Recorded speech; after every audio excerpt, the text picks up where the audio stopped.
Assalamualaikum warahmatullahi wabarakatuh.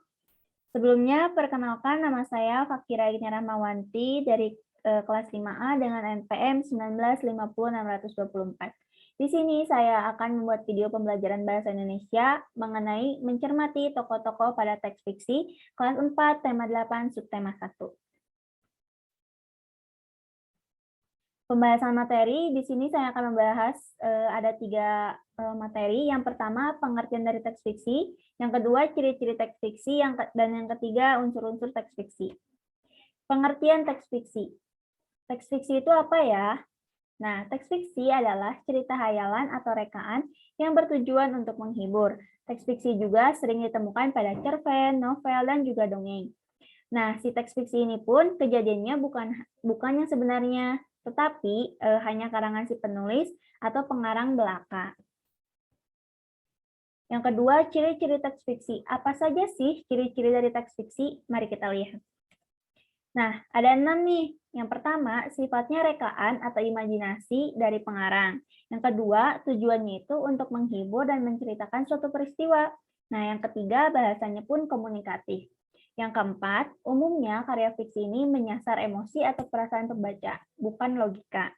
Yang kelima, tidak memiliki sistematika yang baku. Yang keenam, terdapat pesan moral atau amanat tertentu.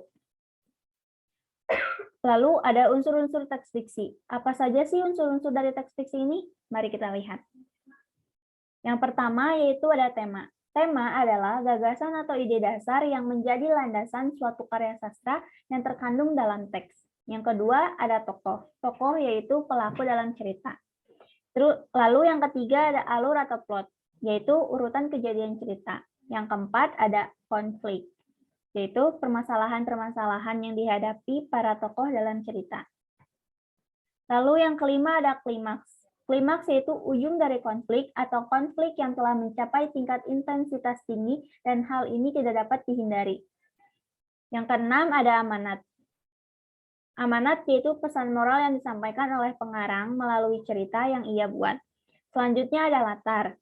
Latar yaitu tempat, waktu, dan suasana yang menjadi tempat terjadinya peristiwa-peristiwa yang diceritakan.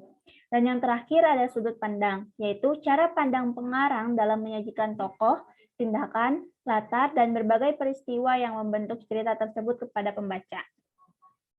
Baik, mungkin segitu saja video pembelajaran yang dapat saya sampaikan. Semoga dapat dimengerti. Wassalamualaikum warahmatullahi wabarakatuh.